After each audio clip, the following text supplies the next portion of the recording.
श्री शिवाय नमस्तुभ्यम दोस्तों। साल की सबसे बड़ी अमावस्या की तिथि आ चुकी है और यह है पितृपक्ष की अमावस्या। गुरु जी कहते हैं कि जब श्राद्ध पक्ष के पवित्र दिन चलते हैं तो हमारे पितर पृथ्वी लोक पर 16 दिनों के लिए आते हैं और यहीं पर रहकर वे भोजन ग्रहण करते हैं और भगवान शिव के नाम का स्मरण भी करते हैं। अगर हम श्राद्ध पक्ष में दान पुण्य करते हैं, जप तप करते हैं, भगवान शिव के नाम का स्मरण करते हैं, सत्कर्म करते हैं तो इससे हमारे पितर प्रसन्न होते हैं और हमें आशीर्वाद देते हैं। हमारी जो भी दुख परेशानी होती है वह उनके आशीर्वाद से, उनके वरदान से वह सब समाप्त हो जाता है और हमें सुख संपत्ति वैभव की भी प्राप्ति होती। अगर आपके घर में कोई सदस्य बीमार पड़ा है, लगातार दवाइयाँ करने के बाद भी उसके स्वास्थ्य में सुधार नहीं हो रहा है,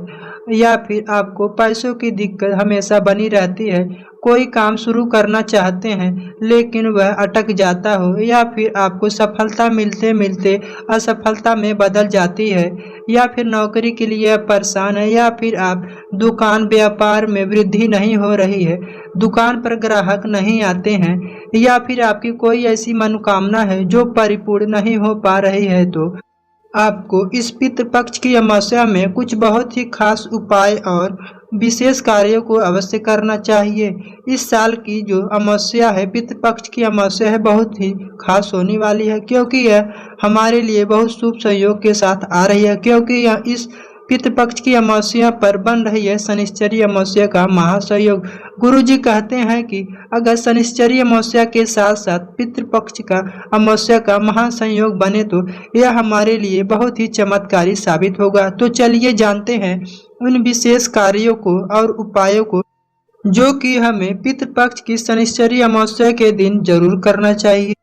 गुरु जी कहते हैं इस उपाय को उन लोगों को जरूर करना चाहिए जिनको नौकरी में सफलता नहीं मिल पा रही है, या फिर इंटरव्यू में सिलेक्शन नहीं हो पा रहा है, या फिर उनकी जो इच्छा है उनके इच्छा अनुसार नौकरी नहीं लग पा रही है, या फिर आपकी अच्छी जगह पर नौकरी नहीं लग पा रही है, या फिर आपको नौकरी में व्यापार में वृद्धि नहीं देखने को मिल रही है, दुकान पे बैठे रहते हैं, ग्राहक नहीं आते हैं,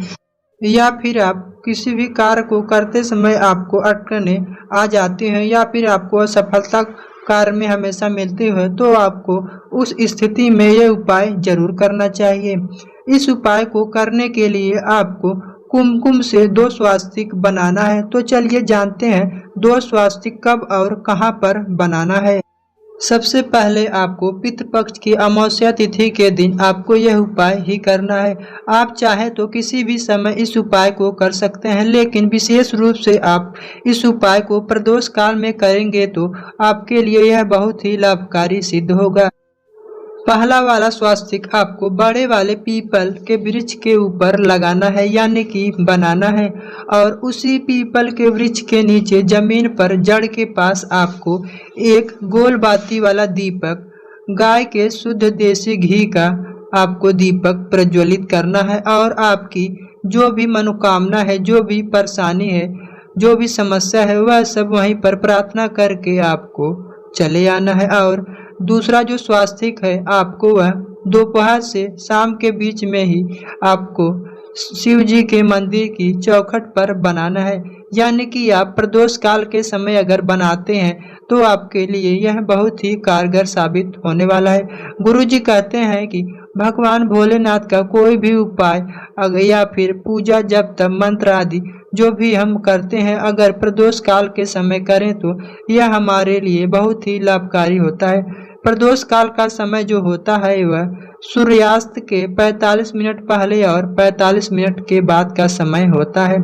तो दूसरा जो स्वास्तिक है वह आपको प्रदोष काल के समय भगवान शिव जी के मंदिर के चौखट पर आपको बना देना है। ध्यान रखिए, आप चौखट पर दाहिने तरफ या बाएं तरफ किसी भी तरफ आप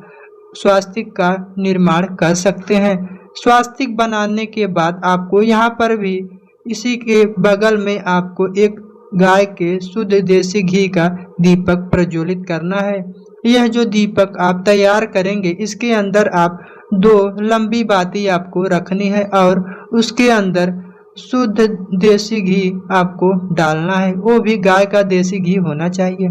इस दीपक को आपको स्वास्तिक के ऊपर जलाना है और बत्ती का जो मुख होगा, जिस तरफ से आप दीपक को जलाने वाले हैं, वह मुख अपनी साइड करके इस दीपक को जला देना।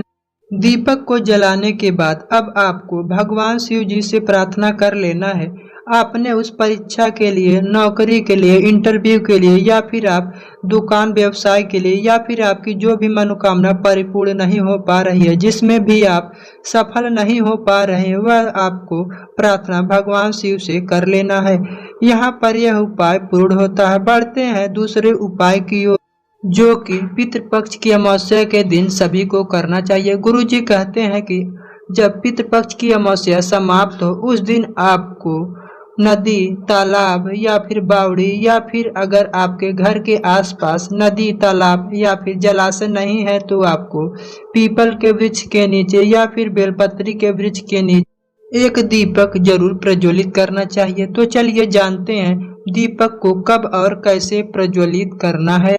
गुरुजी कहते हैं कि श्राद्ध पक्ष में अगर आपने कुत्ते को रोटी दिया या फिर ना दिया, गाय को रोटी दिया या फिर ना दिया, अगर आप श्राद्ध पक्ष में कोई सत्कर्म नहीं कर पाए हैं, दान पुण्य नहीं कर पाए हैं, तो आपको पितृपक्ष की अमावस्या के दिन प्रदोष काल में किसी भी जलाशय के पास, नदी, तालाब, बावड़ी, कुआं, या फिर अगर आपके नगर में, आपके घर के आसपास नदी, बावड़ी, कुआं नहीं है, तो आपको पीपल के वृक्ष के नीचे या फिर बेलपत्री के वृक्ष के नीचे एक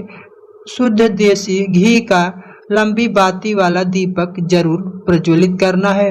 दीपक प्रज्वलित करते समय जो दीपक का मुख होगा, वह दक्षिण दिशा की तरफ आपको करके प्रज्वलित करना है। गुरुजी कहते हैं कि 16 दिनों तक जब श्राद्ध पक्ष चलता है, तो उस समय हमारे पितर पृथ्वी पर आते हैं और यहीं पर भोजन कर कर भगवान शिव के नाम का स्मरण कर कर वे अमावस्या तिथि को दक्षिण की तरफ से जाते हैं। और अगर हम इस दिन नदी, तालाब के पास या फिर पीपल के वृक्ष के नीचे या फिर बेलपत्री के वृक्ष के नीचे दक्षिण तरफ मुख करके शुद्ध देसी घी का लंबी बाती वाला दीपक जलाते हैं, तो इससे हमारे पितर हमसे प्रसन्न होते हैं और हमसे जो भी गलती हुई होती है, वह उन्हें क्षमा कर कर हमें आशीर्वाद देते हैं।